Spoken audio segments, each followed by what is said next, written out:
pour accéder aux composants du MSI U270, c'est assez facile, il y a juste deux petites vis à enlever, on va le faire tout de suite. Donc il faut un petit cruciforme tout bête. Une et deux. Ensuite on peut glisser le doigt dans un petit emplacement prévu à cet effet, on va essayer de ne pas perdre les vis. Et on soulève la trappe.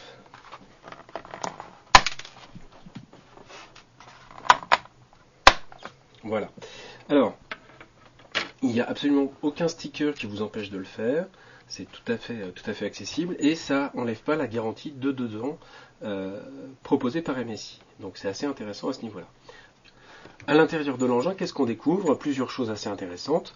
D'abord, il faut préciser que c'est un sample, ce n'est pas un modèle commercial, donc il est possible que certains des éléments qui sont là ne soient pas commercialisés. Je pense pas pour tout, mais je pense en particulier à ceci. Donc ceci, c'est un petit connecteur mini PCI qui doit servir au lecteur de carte SIM pour pouvoir poser un modem 3G. Donc vous voyez ici l'emplacement pour pouvoir glisser une carte SIM. L'engin ici n'a pas son modem 3G, mais je ne sais pas si dans les versions commerciales, il y aura ce port mini PCI soudé. Si c'est le cas, on pourra facilement rajouter donc un modem 3G dans la machine pour en faire une machine 3G. Je n'en sais rien pour le moment, donc on prend ça avec des pincettes, c'est pour info. Par contre, ce qui risque de rester évidemment, c'est les deux emplacements de mémoire. Donc ici, on a une barrette de 2 Go qui est préinstallée, et on peut en rajouter une seconde dans la machine. On peut même aller jusqu'à 8 Go, vu que le chipset le reconnaît, donc mettre deux barrettes de 4 Go, je ne sais pas si ça a grand intérêt. En tous les cas, pouvoir passer de 2 à 4 ou de 2 à 3, c'est plutôt pas mal.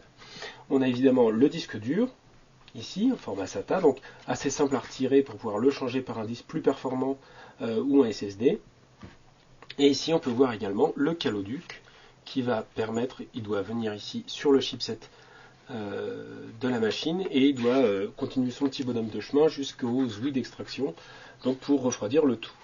Donc c'est une construction assez spacieuse, assez bien fichue, je vois rien de vraiment gênant, tout est plutôt proprement installé, c'est un modèle qui a de la place, donc on en profite. On peut apercevoir des petits éléments intéressants, comme ici le lecteur de cartes qui est monté donc sur une petite nappe, c'est un petit élément à part.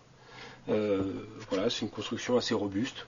A priori, rien de révolutionnaire ou d'extraordinaire, mais enfin quelque chose qui fonctionne plutôt pas mal.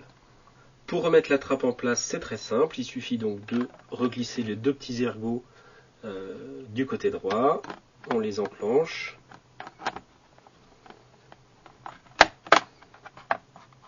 Et on appuie sur tous les ergots un par un pour les reglisser dans leur logement.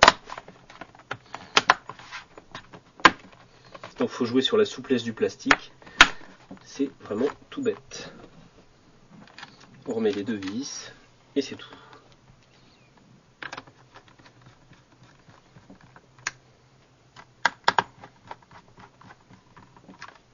Voilà.